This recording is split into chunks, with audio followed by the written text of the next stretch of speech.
უფლისციხე გარეჯზე 15, ხოლო ვარძიაზე 20 საუკუნით ადრეა დაარსებული. გადავხედოთ თარიღებს ბატონო, 3000 წლის ქალაქი გამოდის. ცხოვრობდნენ უფრო მეტად ქურუმების ტაძარიც აქვს. 18-19 საუკუნეებში წყემსები შემოდიან. დარბაზების 80% გადაკეთებულია, გაბოლილია, გამჭვარტულია, საქონლის საბმურებად არის, ბაგებად არის გამოკეთებული. 1920 წელმა დაანგრია ძირითადად უფლისციხე. ის ცნობილის გორის მიწის რომ ის მერე დავდივართ გორელების ქუჩაში.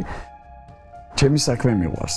ჩემი ასაკის კაცი აქ დღეში 4-ჯერ 5-ჯერ ახალ თქოს რაღაც ავდივარ თუ რა ვწდები კიბეს და ვიწყებ უფლისციხეზე ლაპარაკს. ფიზიკურად ისვენებ აქ. ადგილია თვითონ.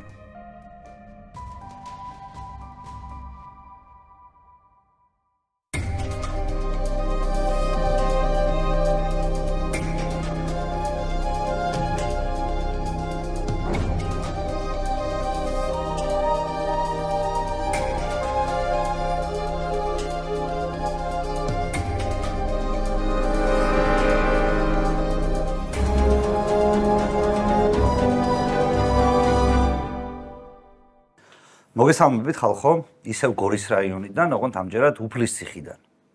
და ჩვენი სტუმარი არის ბატონი სტალბერ გიგუცა თათრიშვილი. ადამიანი, რომელიც დაიბადა და გაიზარდა ამ ადგილას უფლისციხეში და 45 წელია, როგორც მითხარით, რომ ხართ დღიდან დაარსებისა მუზეუმისა, მუშაობ ექსკურსიამძღოლად. ექსკურსიამძღოლად. შესაბამისად, ჩვენი საუბრის მთავარი თემა იქნება აი ამ ადგილის ისტორია, უფლისციხის ისტორია, ასე წარმოვიდგინოთ და ცოტა გორის ისტორიასაც გავურევთ. მაგრამ მე შორიდან დავიწყებ თქვენთან საუბარს. სტალბერი არის ისეთი სპეციფიური სახელი, რომელიც ყველას ესმის, რომ სტალინი და ბერიადან მოდის. ჩემი კითხვა არ არის რატო დაგარქვეს, იმიტომ რომ გასაგებია, მაგრამ შეუქმნია თუ არა ამ სახელს თქვენთვის პრობლემები, ეს იქნება პირველი კითხვა. პირველად ეს შემექმნა პრობლემა, როცა სკოლაში ვსწავლობდი. მე-4 კლასში ვიყავი, ის პერიოდია, სტალინი რო საფლავიდან ამოიღეს ჩადეს, რომ გააკულდეს. მეც სკოლიდან გამამიშვეს, სახელი შეიცვალე. ეხლა სახელი მე-4 კლასში ბავშვი უკვე სახელი არ შევიცვლი, არ მიშვებდნენ სკოლაში და მე ახლა მშობლებმა იძულებული გახდნენ და ბიძა მყავდა მეორე საამბულოებში დაკარგული დედა ჩემი ძმა და გიგუცა ერქვა და გადაწყვიტეს რომ გადაწყვიტა საბჭო ოჯახის საბჭომ დაერქმიათ გიგუცა. სახელი დამჭა გიგუცა საბუთეში, მაგრამ ყველა ვიცავს როგორც სტალბერი. მე შემიძლია გითხრათ რომ სახელის გადარქმევა რთული ამბავი ყოფილა. კი, უკვე დიდი ვიყავ. შეიძლება პატარას 2-3 წელსაც გადაარქვა. უკვე ასაკში ვიყავი და ახლა მეც ჩემი სახელით ახლა იმ პერიოდში ახლა ისეთ პერიოდში ვარ დაბადებული, სტალინის პერიოდია და ახლა ყველას ისეთ მიაჩნდა. თქვენ რომელი სახელი უფრო მოგწონდათ? ახლა სტალბერი მერქა ახლა ბავშვობის სახელი დაარჩა და დამჭა ახლა მამწონდა არ მომწონდა ჩემი კითხვი ახლა მე როგორც სტალბერი. რაც ქვიათ ის ქვიათ. ქვია, რაც ქვია ეს ქვია, კი. კარგით, მაშინ ჩემი შემდეგი შეკითხვა არის იმ გორზე და იმ გორის რაიონზე, რომელიც თქვენ ბავშვობიდან გახსოვთ. რანაირია ეს საბჭოთა გორის რაიონი და თან თქვენი სოფელი? თქვენ მანამდე მითხარით, რომ მე კოლმეურნეობაშიც მუშაობდი ბრიგადირად. კი, კომკავშირის ბრიგადაში მუშაობდი, კომკავშირის ბრიგადის ბრიგადირი ვიყავი. როგორ იცი? არც ერთი კოლმეურნეობის წევრი არ იყო. ყავდა ახალგაზრდები და ყავდნენ აი კოლმეურნეობები რკინიგზაში რომ მუშაობდნენ, სმენიანებში მუშაობდნენ, მე 16 გექტარი ვენახი მქონდა. ერთ წელიწადში 300. და რას ნიშნავს კომკავშირის ბრიგადირი, ესე რომ თქვა, რომ კომკავშირელებიც იყვნენ. ბრიგადაში იყვნენ, როგორც ესე მუშაობსა იყვნენ კომკავშირელებიც. თან კომკავშირის მდივანიც ვიყავი იმ პერიოდში და ბრიგადელიც ვიყავი და კომკავშირი ესე იგი კოლმეურნეობაში როგორც ეხმარები, ფაქტიურად წევრები არ არიან, ესო ახალგაზრდები და ის რკინიგზელები არიან ესეთი გამოთავისუფლებელი მუშები, მაგრამ საკმაოდ ეხლა 300 ტონას რო სეზონზე ყურძენს ჩააბარებს სახელმწიფოს სულ ესეთი ხალხით, არა კოლწევრი ხალხით, ესეც საქმე იყო. აი რას ნიშნავს ბრიგადირი საბჭოთა კავშირში და რას ნიშნავს პარტ რაღაცა? პარტ ორგანიზაციის დივანი. ხო, რას ნიშნავს ეს? ჯერ კომკავშირის დივანი იყო, მაგრამ ეხლა ბრიგადელი.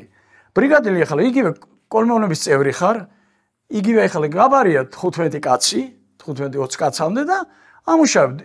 იმათთან ერთად მე ფიზიკურად მუშაობდი, როგორც ხლავდით, ყელავდით, ვაზულით, ძირითადად. ნუ ხელმძღვანელობდი საღამოთი მე ავწერდი, გამოუწერდი რამდენი შრომა დღე გამოიმუშაო, გადავწევდი ბუღალტერიაზე, მე ხელფასის სახით ეწერებოდა თვის ბოლოს ხელფასს ვიღებდი. აი ამ ყურძენს იბარებდა სახელმწიფო. ატენის ღვინის ქარხანა იბარებდა საკმაოდ ახლა ხიბისა ზედაველის ვენახები ცნობილი იყო ახლა კარგი ღვინო მოდიოდა, კარგი ყურძენი მოდიოდა, კარგი სპეციალურ ჩანებში ინახავდნენ ხოლმე ამის ღვინოს კარგი ღვინო იწურებოდა ამ ყურძენით ხოლმე ამის.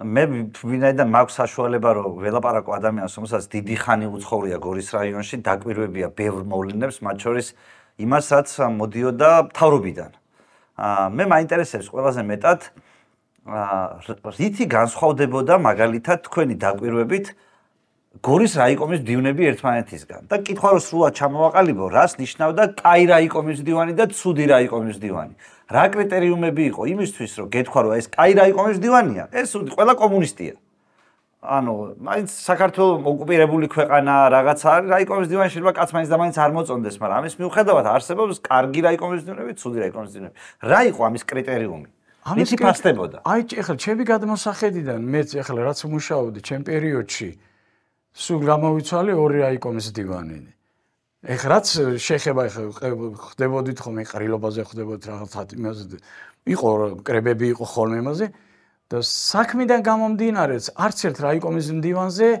ცუდის ის ვერ იტყოდი ეხლა ანუ ხალხსაც მოწონდა ხალხსაც მოწონდა აი მე მაგალითად ეხლა ჩემი გადმოსახედიდან და ჩემი თანამშრომელი და რო ჩამოვიდა ხო რაიკომის მდივნები დადიოდნენ გვამოწმებდნენ სხვათა შორის გამოდიოდნენ ხალხთან ერთად არადროს არ მითქვა აი ეს რა ცუდი რაიკომის მდივანია და ის რა ცუდი რაიკომის მდივანია ახლა არ ყოფილი ეგეთი ის რომ ჩემი გადმოსახედიდან ცუდი რაიკომის მდივანი მე არ მახსოვს ახლა პირდაპირ გითხრათ ცუდი რაიკომის მდივანი არ მახსოვს ახლა როგორ თქვენ გორი ზოგადად სტალინის სამშობლოა და მე ჩვენ ბევრი ადამიანი ნახეთ სტალინის გულშემატკივარი მე მაინტერესებს თუ გახსოვთ თქვენს მეხსიერებას თუ შემორჩა მათ შორის ეს სტალინს რო ბრძოლა გამოუცხადეს თქვენ რო სახელის შეცვლას გთხოვდნენ კი საზოგადოება როგორ ღებულობდა ამას სტალინთან ბრძოლას კომუნისტების მიერ აი საზოგადოება სადაც თქვენ იზრდებოდით სადაც იცნობდით ხალხს ელაპარაკებოდით ყოველდღიურ რეჟიმში ეხლა მე როცა სტალინი გარდაიცვალა და სტალინის დაიწყეს კრიტიკა დაიწყეს კულტის მიცე მაშინ პატარა ვიყავი ეხლა 10 წლის ალბათ 11 წლის უკვე 13-14 წელს უკვე ეგ არ მაგრამ აი მე უკვე სამსახო ყოფილა კრებები ყოფილი დეპუტატი ვიყავ ხომ რაიონის საბჭოს დეპუტატი ვიყავ იყრილობაზე რაღაც საკითხები წამოჭრილა იქ ახლა როცა არა ხალხს ვერ და ახლა ისეთი პერიოდი იყო რომ ხალხს ჯერ კიდევ ჩადებული ქონდა ჩადებული კაცი ახლა აღმერთებდნენ ბელადი იყო და აღმერთებდნენ ახლა იმას ვერ ატყოდი შენ შეიჯავრდა ისა იმ პერიოდის ხალხი იმ პერიოდის ხალხი ცუც არადოს ყველას უყვარდა სტალინი ყველა ახლა ისე ახლა რავი როგორ გითხრე ახლა არავის არ წამოსცდენია ცუდი აი ჩემი მე რასაც მოსვევ სტალინზე რომ ვიღაცას ჩვენ გარშემო აი თქვა კოლმეონობის ანწევრებს ახლა არავის სოფელში ახლა მithumetes მიუხედავად იმისა რომ სტალინის პიროვნების კულტს ებრძოდნენ კი მაღალი შევლენებში ახლა ებრძოდნენ მაღლიდან ხო რუსეთი მოსკოვიდან თუ ახლა შეგონია რა საქართველოს მაღალი შევლენებში ყველა 80% მაინც ახლა იძულებული იყო თორე ახლა წესით არ იგით ახლა როგორც იყო ქვეყანა მიცი ახლა მაგრამ იმის მიუხედავად რომ ცეკა რაღაცა კავშირი ვიღაცა ებრძოდა სტალინს აი ადგილზე რაც ხდებოდა ანუ მათ შორის აი რაიკომის მდივნების დონეზე გარკვეული იყო ის რომ ჩვენ შიგნით სტალინს არ ვებრძვით კი აი ეგრეთი ზუსტად შეიძლება ეგეთი იმიტომ რომ მე არც ერთი ახლა ისეთი ყოფილი ეს კრებები დავსწრები ვარ რომ რაღაც ეს დეპუტატები შეხვედრა და ის რომ ან საქმე წავედ რომელიმეს ან აღმასკომის თავმჯდომარეს ან რაიკომის მდივანს ცუდი ეთქვა აი რაღაც ტიტრებით გაიარა სტალინის იმენ რომ ცუდი ეთქვა სტალინზე ხლა რასაც მე მოვსწრები ვარ და ეხლა იქით ფარდის იქით რას ლაპარაკობენ უკვე არ ვიცი თქვენ დაკვირვებით აი რითი განსხვავდებოდა კომუნისტური პერიოდის როგორ გითხრათ აი მაგალითად 60-იანი წლებიდან უკვე თქვენი მეხსიერებაც იწყება კი 60-იანი წლები რითი განსხვავდება 70-იანისგან რითი განსხვავდება 80-იანისგან რა იცვლება ზოგადად საბჭოთა კავშირში თუნდაც მაგალითად იმითი რომ ჟავანაძის მერე შევარდნაძე მოდის მერე პატიაშვილი მოდის მერე ისევ შევარდნაძე ბრუნდება მაგრამ აი ამ ცეკას პირველი მდივნების ცვლილებით რა ცვლილებას გრძნობდით თქვენ როგორც მოსახლეობა რომელიც ამ ქვეყანაში ცხოვრობს აკვირდება და ხედავს რომ შეიცვალა ცეკას ერთი მდივანი მეორით. ეხლა იცვლებოდა? ეხლა ეს შეიძლება ქალაქში გამოჩენილი იყო, იქ ვიღაცა ქარხნის დირექტორი მოხსნეს, ვიღაცა ფაბრიკის დირექტორი მოხსნეს, ვიღაც მეორე მდივანი რაიკომის ან რაიკომის დინები მოხსნეს. ეს ქალაქის სიყვარული. ჩვენთან სოფელში ეს არაფრით არ ჩანდა. კოლმეურნობის წევრებთან ჰქონდა საქმე, კოლმეურნობაში თავმჯდომარეს თუ რაიკომის დივანი არ მოხსნეს, თავმჯდომარეს არავინ მოხსნიდა, ჯერ რაიკომის დივანი შეეცდა, მე თავმჯდომარე კოლმეურნობის. ხო, თავმჯდომარე კოლმეურნობის და იმიტომ რომ ხელ რიგითი მოსახლეობაზე ეს არაფერს არ ნიშნავდა. აი, ცეკას მდივნების შეცვლა არაფერ, სოფელზეც არაფერს არ ეტყობოდა, არ შეიძლებოდა. აი, მაგალითისთვის საგრძნობი იყო თუ არა, გასაგებია რომ ცეკას მდივნები უფრო ნაკლებად იმაშობდა, მაგრამ საბჭოთა კავშირში რო იცვლებოდა ხელისუფლება, აი ბრეჟნევი შეიცვალა, თქვათ, რომელიც ხრუშოვი შეიცვალა ბრეჟნევით, თქვათ, რომელიც სტალინს ებრძოდა და მთელი ამბავი იყო. ანუ, რამე განსხვავებას აი სოფელში გრძნობდით იმით, რომ საბჭოთა კავშირის ცეკას პირველი გენერალური დივანი პარტიის იცვლებოდა. ალბათ ეს მაინც საგრძნობი იყო საბჭოთა კავშირისთვის. საგრძნობი იყო ჯერ იქიდან რომ ხრუშოვის პერიოდში ახლა სოფელშიც ეჯავრებოდათ კაცს, ახლა ვინც სტალინი ამოაგდო საფლავიდან, რა თქმა უნდა, ხრუშოვი არ უყვარდათ ამ. არა, ასე ლაპარაკობ, მით უმეტეს გორელებს. გორელებს არც ეგ დაგავიწო სტალინი როცა ჩამოვიდა გორში ხრუშოვი სადგურზე ესეთი ამბავი იყო, გონი აღარ ჩამოვიდა. ხრუშოვი ჩამოვიდა გორში ოდესმე? კი და თუ კარგად მახსოვს, გონი არ ჩამოსულა ბაქანზე გავლით იყო თუ რაღაცა ეგეთი რაღაც იყო, რომ მაინც ისა ქონდა, იცოდა რომ ეზიზღებოდა ხალხს. ეზიზღებოდა ეხლა შეიძლება სახალხოთ არ გამოიმჟღავნებინათ, მაგრამ იცოდნენ რომ ეხლა ხალხი სტალინს აღმერთებდა და უცბად ხრუშოვმა კულტი მისცა, ეხლა როგორ ეყარებოდა. და ამაზე საუბარი რომ ხრუშოვი ცუდი კაცია, მიდიოდა ღიად, მაგალითად სუფრაზე სადღაცადაც. კი, ეგ ყველაფერი მიდიოდა და აი ბრეჟნევის დროს ყველა, რა ვიცი, არავინ არ იტყოდა ბრეჟნევს, აი ცუდი კაცი. თითქმის აი ცხოვრება გაუმჯობესებული იყო ამასთან შედარებით. ეხლა უბრალოდ რა ვიღოთ ხრუშოვის დროს ისეთი ამბავი იყო პურის ყიდვა არ შეიძლება, ან რასაყიდვე შავი პური იყო ისეთი დეფიციტი იყო პურის? დეფიციტი იყო და იმ პერიოდისაც პატარა გადახვევას გავაკეთებ. მამა ჩემი მუშაობდა ტრაქტორისტი იყო კოლმეურნობაში და ჩემი ძმა სასოფლოზე სწავლობდა და პრაქტიკაზე იყავდა მიმბელად იყო, როგორც ისა თანაშემწე. იმ წელიწადს უფლისციხეში ისეთი ძალიან ბევრი მინდვრები გვაქვს. ისეთი მოსავალი მოვიდა რომ მამა ჩემს მისცეს 8 ტონა ხორბალი განაწილები და 4 ტონა მისცეს ჩემს ძმას 12 ტონა ხორბალი მისცეს. იმ წელს და ეხლა უყურე ისეთი პერიოდია რომ ხალხშია კაცო, ხალხშია და კარგად მახსოვს რომ დედა ჩემი ამოაცხობდა ხოლმე პუს თონეში აცხობდა ხოლმე, ჩაალაგებდა ხოლმე ეს დიდი კალათები ქონდა და პატარა იყო შელოდი ხოლმე და ბაზარში მიქონდა და ყიდი ხალხს უჭიდა.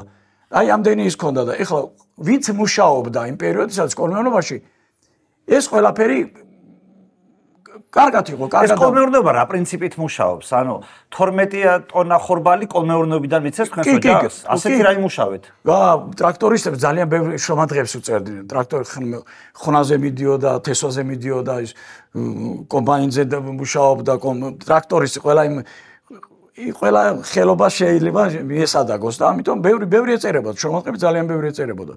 გარდა მაგისა, მარტო ხორბალს არ გაძლევდნენ, ჭარხალი ჰქონდათ, მოსავალს ვიღებდი ჭარხისა. ანუ ეს კოლმეურნობა რო აწარმოებდა ამ პროდუქტებს, მე ანაწილებდა თავის წევრებში, თუ აბარებდა. ეხლა ჩააბარა ვთქვათ ჭარხალი, აგარის ქარხანაში აბარებდი და მე იქიდან მე მახსოვს ერთ წელიწადს მამაჩემ 2 დიდი ტომარა, მაშინ ღარცის ტომარებს ეძახდნენ, შაქარი მიიღო. აძლევდნენ, ნატურით აძლევდნენ, ამ შრომადღის გამომუშავებაზე.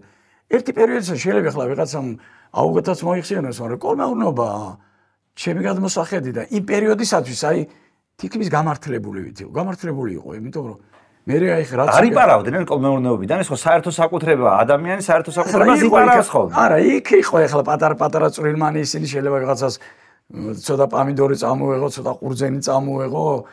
ეგეც ჩვენ თვითონ აი მე ახლა ბრიგადელებიც ახლა მაგიცა თავს ხუჭავდით ხოლმე ახლა, შეიძლება არა ქონდე, ხო ვიცით ახლა ვის რა ოჯახი აქვს და ვის რა ეხლა ჩემთან მუშაობდნენ რკინიგზელი, რომელსაც არ ქონდა, ვთქვათ, მიწა. არ ქონდა მამული და არ შეიძლება არ ქონდა და იმას ეხლა 2 პამიდორი ჩაიგდო, 3 მტევანი ყურძენი, რა თქმა უნდა, იმას თვალზე დავხუჭავდი, ეხლა იმას არ იმასავდი. ამ დროს შიში არ არსებობდა, ანუ მე კი, როგორ. რისი შიში იყო, რისი შიში კაცრი, სიმკაცრე იყო სხვათა შორის. თუ დაგიჭერდნენ ახლა მაგაზე ვარაფერი არ გიშველდი ახლა ციხეს მოგცემდნენ.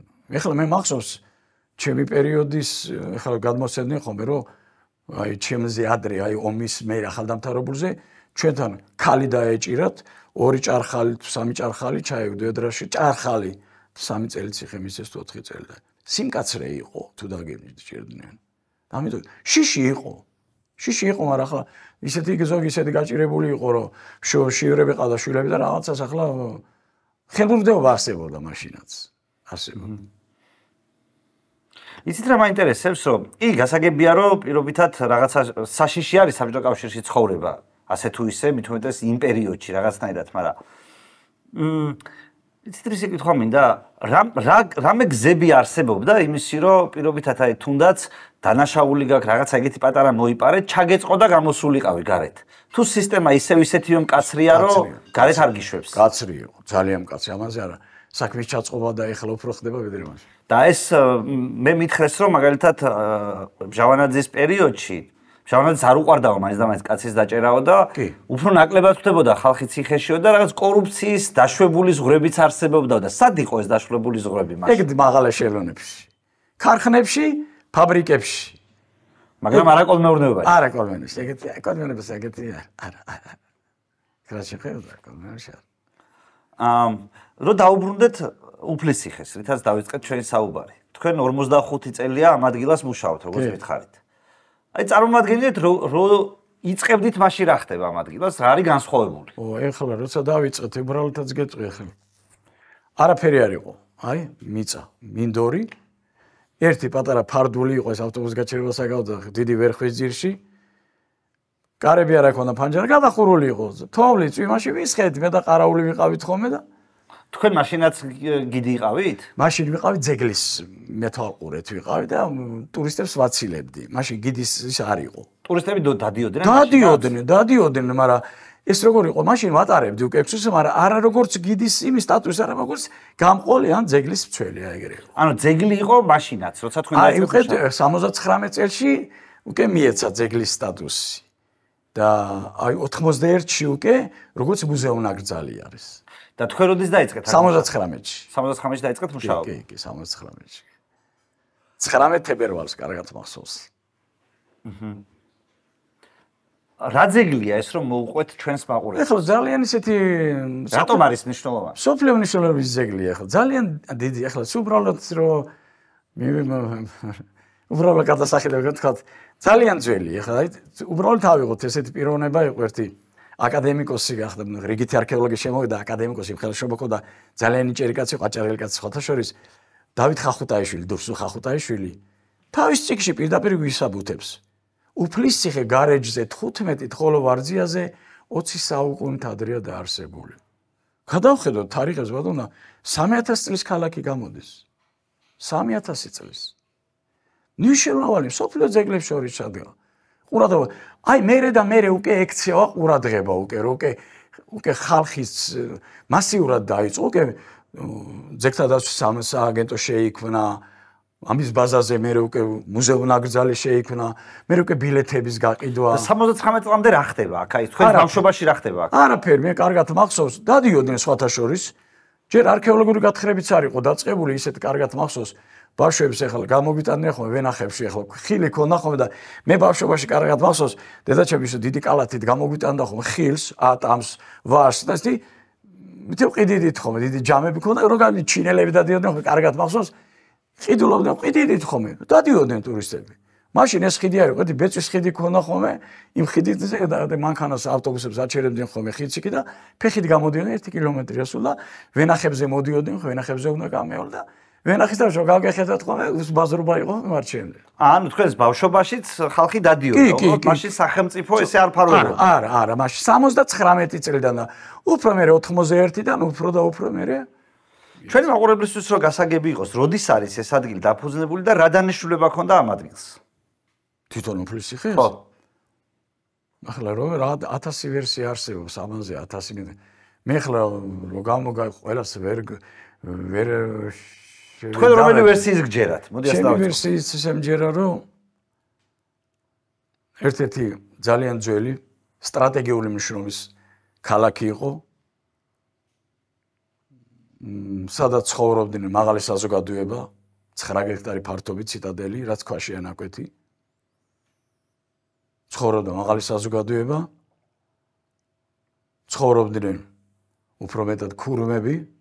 ქურუმების ქალაქად შეიძლება ჩაითვალოს, იმიტომ რომ ქურუმების ტაძარიცა გვაქვს, სამსხვერპლოები გვაქვს. მაგრამ როგორც აი ესეთი სატახტო ქალაქი, ახლა როგორც არის, ვთქვამთ რომ ცხეთამდე მაგის საბუთი არ არსებობს.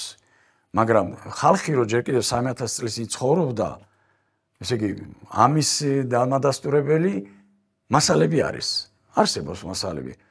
ნაპოვნია ახლა კერამიკული მასალების უკვე არქეოლოგების პრევაგატივა დასაბუთებულები აქვთ, არ უარყოფს არც თამარ სანიკიძე, არც ყიფიანი, არც დავით ხახუტაიშვილი, ესეთი კორიფეები, ვინც მუშაობდნენ არქეოლოგიებად.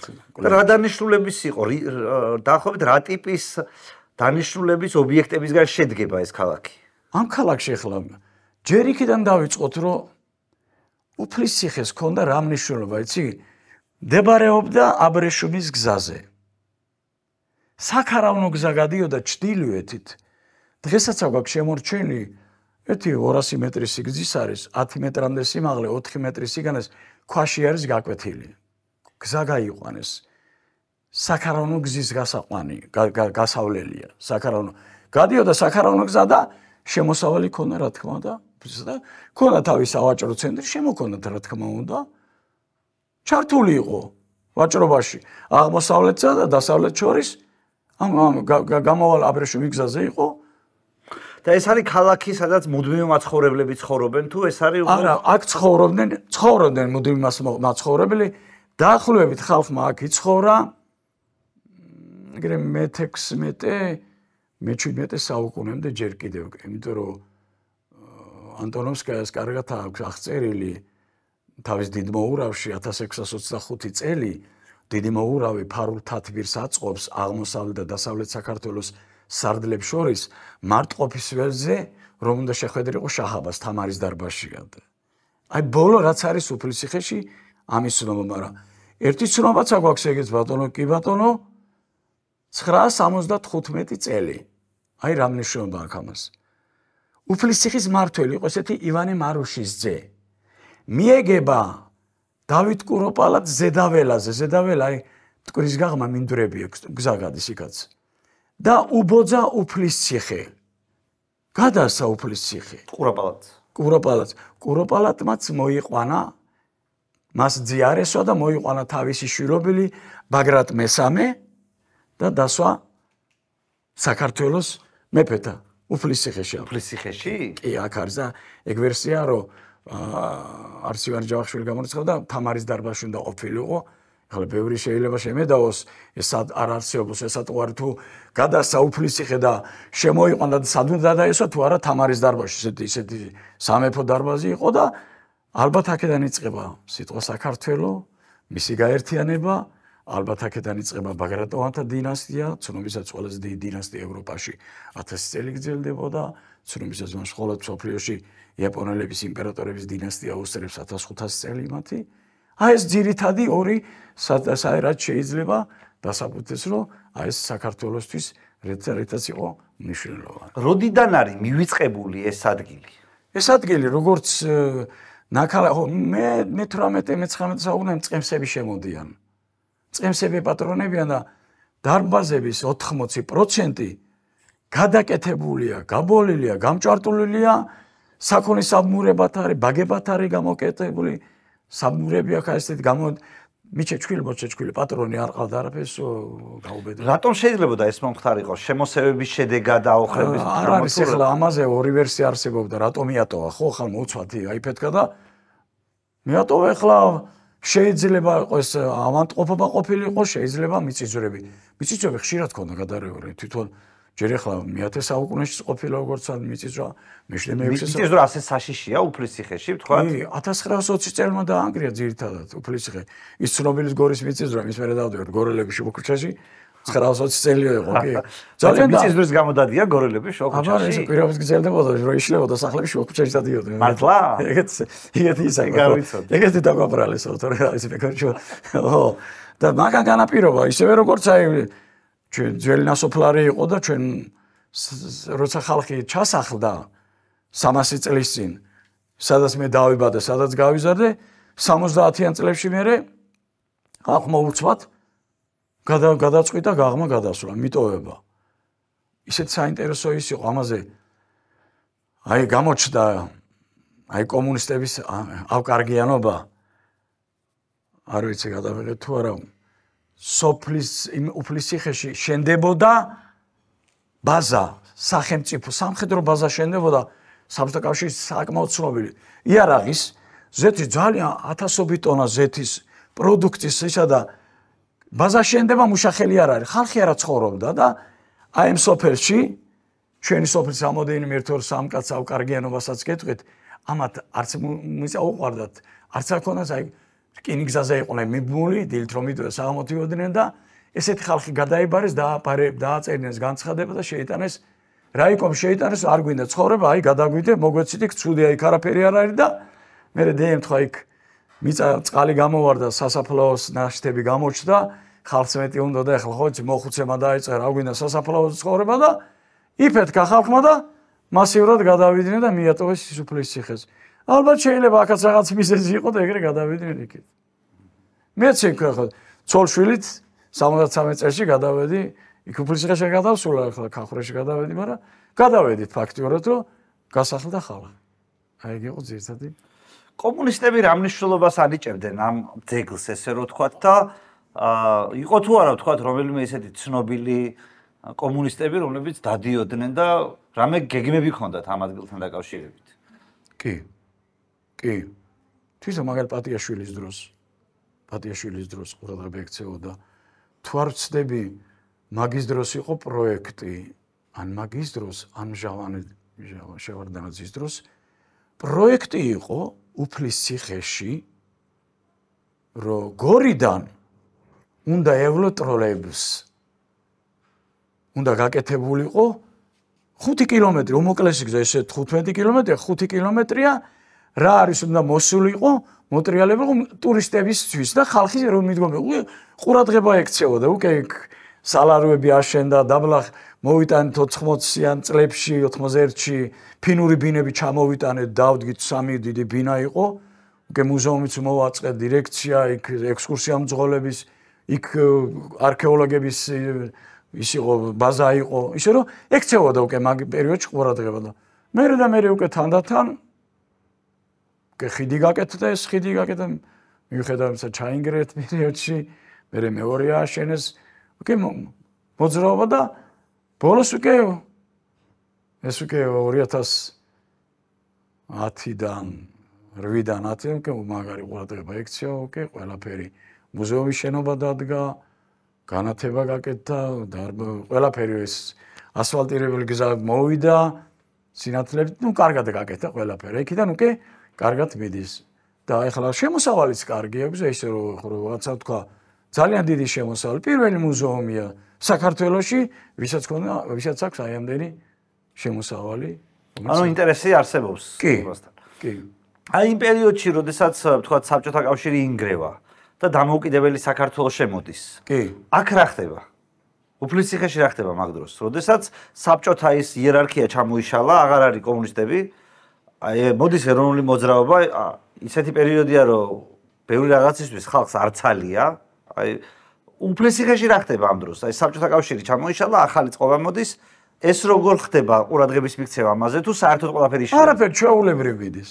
არავითარ ჩვეულებრივ ცხოვრების იმას მივიდეთ ჩვენ ტურისტი მიიღე და 90-იან წლების დასაწყისში ტურისტ რა უნდა სადადის ტურისტი საგიჟეთი ხდება ქვეყანაში მოდიოდნენ არც ეგ და გავიწევთ მოდი ჩვენ სამსახურში დავდიოდით მოდიოდნენ ვინ არის ამ დროს ტურისტი სკოლები მასწავლებლები მოდიოდნენ არა რატო უცხოელები მე მახსოვს 2099 წელი ის რომ მოხდა ხო მაშინ მეორე დღე იყო თუ მესამე დღე იყო გერმანელების დიდი ჯგუფი მოვიდა ახსოვს კარგად და ესე როგორ იცი, აი ჩვენ მოვედით და მაინც მივედა ყველაფერი ასამით ისეთი კარგად მახსოვს თელ თანამშრომლებს თავიანთ საჩუქრები კარგი საკმაოდ კარგი საჩუქრები დაგვირიგეს, რომ ჩვენ მოვედით და მაინც აი საქართველოს ვაფასებთ ფარულობ საქართველოს. არეულობის დროს რა ხდება აქ? არეულობის? აი მხედრიონი როცა მოძრაობს, შეულებრივი. შევარდნაძე ახალმოსულია, გამსახურდიას ხელისუფლება დაემხო. უფლისციხეში არაფერი არ ხდება ეგეთი, აი ძირითადად რაღაცა რომ გვეგრძნო ცუდი, არაფერი არ.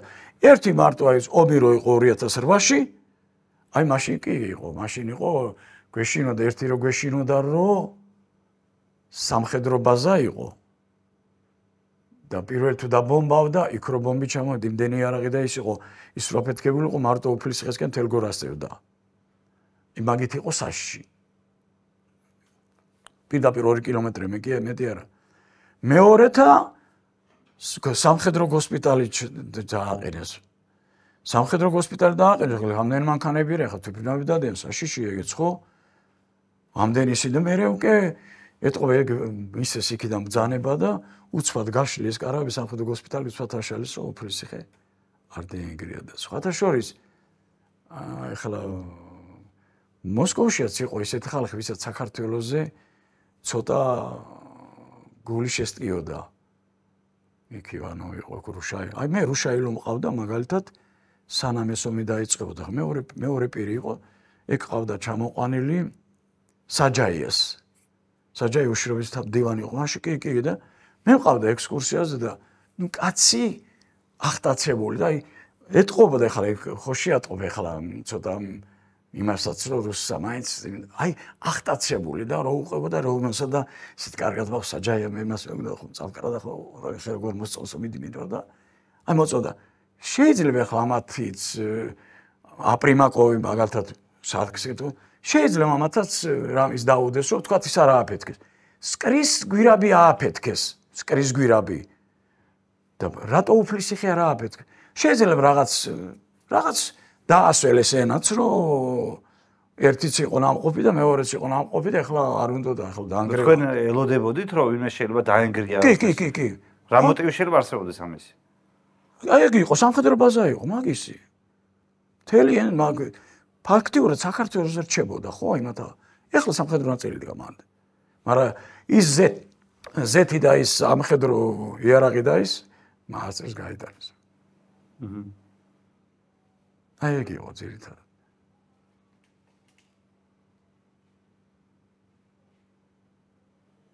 ან მთელი 90-იანი წლების განმავლობაში თქვენ ამბობთ, რომ ეს ტურისტული ობიექტი სუფუნქციონირებდა. სულ მუშაობდა. მე სამსახურში ვიყავ, ხეფას ვიღებდი. არა, ხეფასი იყო ის სხვა საკითხია.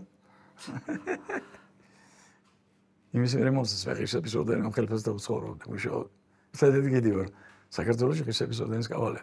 ღირსების ორდენის კავალერი. კი. რატო მოგცეს ღირსების ორდენი? ანუ ამ ამდენ დამსახურებისა და ამის კი.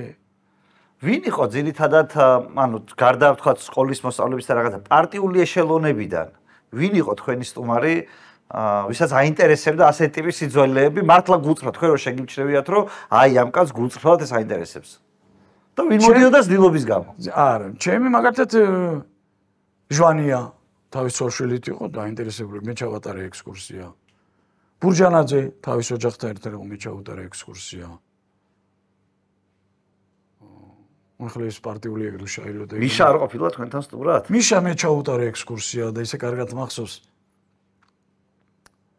ქარელი კვადრა ხო გუბერნატორი გაგონილი გექნება რა და ახლა ნოუსტრეფო და ახლა მიშას რო გაუსტრეფ ახლა მე არ შემიძლია რომ ნელა ავიდე ახლა დაჩოვლი ჩქარა უნდა მიჭერდა მიშასა ნოუსტრეფ მე ჩემი საქმე ვიცი შენ თავს მოვარ მე ხო უნდა ვაჩვენო სად უნდა მივიყვანო მიშას თეატრამდე მოვიდა თეატრონი მაჩვენ იმის იქიდან ამ ყოფი ვარ ბაშა არ ვიცი იყო ამ ყოფი ახლა აღარ უნდა და ახლა წამოტრია მე უყლე იყო მიშას სანდრა ამ ბოლო დროს იყო და ის მქონდა ბუკლეტები მქონდა ჰოლანდიურად დაბეჭდილები მქონდა სპეციალურად არა ისე სხვათა შორის მაგის დაქალმა ტექსტი გადამითარგმნა და ჰოლანდიელებს იმაშვებოდა ხოლმე და ვაჩუკა ხეგის და სულ მე დაწერილიც მქონდა რომ ძალიან მომეწონა უფლისი ხო ძირთად ეგენი იყვნენ ახლა აი პარტიული მუშაკებიდან და იმათ და ის ახლა რაიკონის დინები და ისინი თუ გამოყვებოდნენ ხოლმე ვიღაცები ისე ზოგიერთ სამოდიოდა ხომ სტუმრებს გაგვატანდნენ თაბლად ჩეროში ისხდნენ ხოლმე ხა გვარდასახელებს არ დავასახელებდა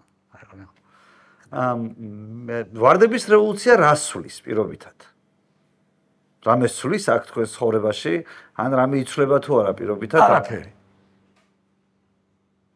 არაფერი ჩვეულებრივ ვარდების რევოლუცია და რაც გვევალა და რა ჭაპანიც უნდა გვეზიდა იმას ავზიდამდით ეხლაც რა ჭაპანი უნდა გვეზიდა იმ ჭაპანს ავზიდამთ ისე რა შეიძლება ყოფილა თუ არა შემთხვევა როდესაც აი სიტყვაზე ძეგლის დაზიანების და ასეთი ტიპის რისკები რამდენად არსებობს რა ტიპის არის ეს დაზიანება და აი რას უფრთხილდებით თქვენ ყველაზე მეტად ამ ძეგლში ეხლა ჯერ რაღაც უმცირე ეს დაზიანებები რაც არის აი რომ ბღაჯიდან ჩაქ იყო ერთ შემთხვევა რომ არაბი იყო და რაღაცა ჩაჩქენდა კარგად შეჩქენდა ისეთ ამბავს წავიდა მე საერთოს დონეზე მივიდა და აპატიმრეს არ უშევდა მოდი კარგი ჯარიმაში გაიქნიეს ვარ თუ მოასარით და ეხლა შეიპარა ვიღაცა და დაბღაჯა ბავშვია და ის ეხლა ძირთად აი გადაფხაჭდა მაგრამ ძირთად დაანგრევაზე მიწისძვრის საშუალება ეს ადგილი არ იყო დამალვის ადგილი აი 90-იან წლებში იმალება ხალხი იარაღი და ამაზე უკეთეს დასამართი ადგილი სად უნდა ნახო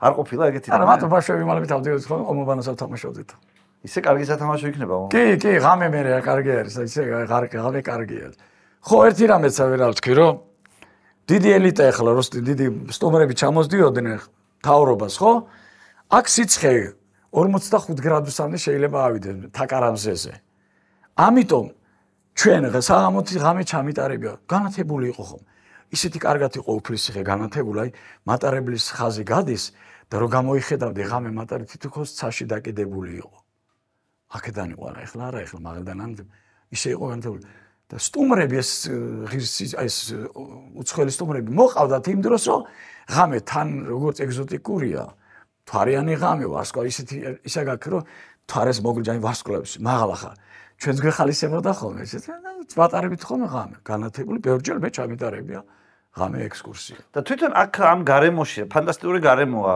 ლამაზი ეფექტური აი თქვენ ამბობთ რომ ჩვენც იქით გადავსახდითო და აი აქ რატო არავის არ მოუნდა პირობითად ან თუნდაც კომუნისტებს სასტუმრო კომპლექსების აშენება და პირობითად რაღაცას ახალის გაკეთება არ შეიძლება თუ უბრალოდ არის ჩემი გადაცემა იყო რუსთავი 2-ზე ინციდენტი 15 წელს გადაიქმთხარი რომ ჩვენ ნასოფლარი რომ მივატოვეთ იყო ეგეთი ლაპარაკი თუ ადგილობრივს ვინც იყავით მობძანდით და თქვენ ადგილებზე გააკეთეთ ბანიანი სახლები ძველებური გინდა იცხოვრე გინდა სასტუმროება გადააკეთეთ ეს ეკრანზე გამოვედი ეთერში და ნუ ქონდა ამის მე რა ვიცი რამდენიც მივიდნენ აღარავის უარი უთხრეს არავის არ გაშენია თუნდაც თავრობის ჩინოვნიკებიდან სურვილი რომ აქ რამე გაეკეთებინა თავისთვის მაინც ყველაფერს რო ითვისებენ ამაზე მის უკეთესი მისათვისებელი ადგილი რა იყო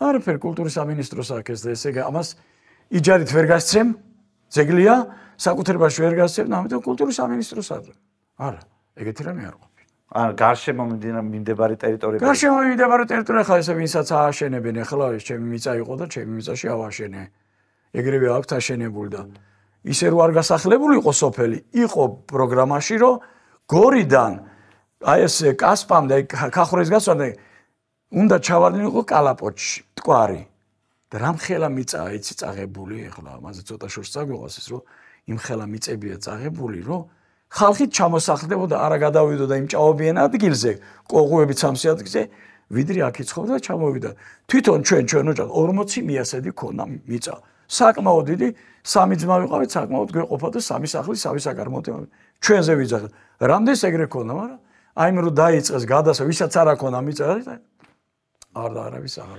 დღევანდელი გამოწვევა რა არის აი ფიზიკურად რა აი თქვენი ნება რო იყოს და ყველაფრის უფლება რო გქონდეს რას გაუმჯობესებდით და გააკეთებდით ამ ადგილას აი რა გონიათ აუცილებელი განვითარებისთვის ცოტა ისედაც ცოტა სკანდალური გედათ მიცნობდნენ და ამაზე ლაპარაკი ბიჭის ხოლმე რაც ავთქვი მე წინ ნახდა და გახსენით დაწუნებული უფლისციხელი და რა უნდა გამეკეთებინა რა არ გააკეთეს და მე რა ჩაინგრა იქ ყველაფერი ბევრი რამე შეიძლება იკეთებული, ბევრი რამე შეიძლება, მაგრამ ჩვენ ჩემს ძალებს ამაზე ლაპარაკი ცოტა მიჭირს ხოლმე, რომ რამოდენჯერ ჩემი ისიც მედო დირექტორები ცვლებოდნენ, ჩემ პერიოდში 4 დირექტორი შეეცვალა. რამდენი შევიტანე ჩემი ის რომ მიდოდა დირექტორობა, იმდენ დამიწუნეს. ისეთები წააყენეს წინ, ვინც მოხსნილები იყვნენ და ჩემზე მეტი ქულები დაუწერეს, რატო? აი ესე გამოდიოდა ხოლმე და ბოლო-ბოლო გავჩერდი, დავიღალე და ამიტომ აღარ მინდოდა და დავიღალე და აღარ მინდა ახლა. მე 75 წელს კაცი ვარ ახლა. ხვალაც რომ წავიდე სამსახურიდან ეგარ პენსია აღარა მაქვს, მომიხსენს პენსია თუ რომ მუშაობ. ვიცხოვრებ რა. ეს უამისოთ ვერაზე ახლა მიყვარს ჩემი საქმე მიყვარს. ჩემი საქმე მინდა რომ მე გადავცე პატარებს გადავცე რომ აი რომ მოდიან ბავშვს შევაყვარო ახლა თორე ახლა ჩემი ასაკის კაცი აქ დღეში 4-ჯერ 5-ჯერ ახვალ თქოს რაღაც არის. აი თვითონ უამისოთ არ შემიძლია. მივიტყვი ხოლმე 80 წლამდე ვიმუშავებ. ალბათ 5 წელი კიდე და მე არ ვიცი მე თუ ჯანი მექნება კერეთ. რა მოგწონთ ამ საქმიანობ თქვენს პროფესიაში? რა არის ის, რომლის გამოც არ გეზარებათ ამ ხელა მთების გადავლა გადმოლა? ჯერ ეგერთი რომ როცა მე ავდივარ თუ რა ვწდები კიბეს და ვიწყებ უფლის ციხეზე ლაპარაკს, აი სულიერად ვისვენებ. ადგილია თვითონ. თვითონ ადამიანი აი ისვენებ თავის ხა ძალიან შორ შეიძლება წაგვიყვანოს შეიძლება თქვენ აი რაღაც ფანტაზიებზე ლაპარაკ. ადამიანი ისვენებ რო ადიხარ. ეხლა სულელები კი ერყონ ჩვენი წინაპრები მაინც და მეც ადგილი ამოიღეს. რაღაცა ხო იყო. რაღაც არსებობდა. კარგი ხედები, მდინარის სანაპირო ესა. ჰაერი, თვითონ ქვაც აი ქვის შეგრძნებაც. ისვენებ, აი რო ადიხარ. ისვენებ. აი შეიძლება ლაპარაკი დაიღალო, თქვა ლაპარაკი ფიზიკურად ისვენებ აქ. ადგილია თვითონ. ამიტომაც იყო რომ ეს მაღალი საზოგადოება და შემოვიდა და ძირითადად მიზეზი ახლა ის რომ სტრატეგიული მნიშვნელობა ქონდა, ეგ სხვა საკითხავი რომ არის ვერსია რომ შეიძლება ჯერ კიდევ პირყოფილ ადამიანს ეცხოვრა. იყო რაღაც ბუნებრივი ქვაბულები რაც შეიძლება გამოიყენებინათ საცხოვრისად, ეგ სხვა თემაა, მაგრამ ძირითადად აი ესეც რამოდენიმე შეიძლება ითქვას რომ მე ჭორად გამიგია რომ სტალინი იმალებოდა ამ სოფელში თავის დროზე, რომ მაგაში რა არის მართალი დატყუება. კი, არის ეგ პერიოდი არის, იმიტომ რომ მაგის სურათიც არსებობდა რომ არის სტალინი თავის წიგნი რომ მოდებს ამაში და იმასე მცირე კლდე გარგვიძახ მაგის თავზე იყო გადაღებული და ჩეხოსლოვაკიის მოქალაქე იყო გორელი საპატიო მოქალაქე სამმულომის დრო გორელი იყო და ვეხვეწე მაიტან გადავიღებ მეთქი და არა დამიკარგა და არ მომცა და არის ეხლა ის კაცი დაიღუპა და ენტემ ოჯახს დარჩა თუ არა უფლის ციხეში როგორც გადაღებული. კი. და ეს რატო ადასტურებდა რომ სტალინი იმალებოდა თუ დამალვის კადრი იყო თუ რა იყო? არა, მოდი იყო ხოლმე და რახან დამალვი როცა მოდიოდა დამალვიცოთ რა თქმა უნდა შვენიერი პერიოდსაც შვენიერი დამალვის ასამალე იყო. არ ვიცი ეგეც აი გამოდგება თუ არა ამ თქვენი გადაცემისთვის, მაგრამ აი რამე და იცი უფლის ციხელების იმაზე გეტყვი ერთს რა, ესეთი ხალხი, როგორი ხალხი იყო, იცი? აი შეკრული ხალხი იყო. 150 კომლამდე ცხოვრობდით. როგორი შეკრული ხალხი იცი? ომის პერიოდია. 41 წელია თუ 42 წელი. სატანკო ნაწილი იყო ხოლმე, ეხლა ნაწილი სამხედრო და მე დაბომბეს 2000. გადმოდიოდნენ რუსები, სალდათები და ძარცვავდნენ. ჯერ სოფლებს რა ქონდა? ხალხს ძარცვავდნენ. რუსები ართვენი ქალებს, ხო იცი როგორ და ჯომერ ახლა ვიყვნენ კაცები ახლა მამარ კაცებს შეძახდნენ. მოილაპარაკეს ერთმა სამმა კაცმა, ქვეყანა სოფელმა იცოდა და ახვდნენ ადუანთხებს ვეძახეთ პირველი ხევია და აიჭირეს ეს 3-4 წელი დაჭერს ყელები და გადაყარეს ხევში. სოფელი გატისკეს, აი როგორც ვთქვა, სტალინის დროს ახლა სამხედროებს ხოცა. კაცის შვილს ვერ ათქმეინეს. კაცის შვილს ვერ ათქმეინეს. წადი ახლა ერთ ქათა მოიპარე მე 20-ში ჩაგიშვებენ ისობრ. აი ეს იყო აი ხალხის შეკრულობა იყო, თვითონ სოფელი იყო შეკრული სოფელი. ისეთ აი ერთი წესიც აქონდა სოფლიდან ლამაზ ქალს არ ათხოვებდნენ. კი. სულშვილს არ ემეტებოდათ, ხო? აი ესეთი ის იყო ხო და ლამაზებს შემოხვდათ. თვითონ ხალხი ესეთი ხალხი იყო, ხალხი. ძალიან მადლობა საინტერესო საუბრისთვის. წარმატებებს გისურვებთ. მადლობა თქვენს.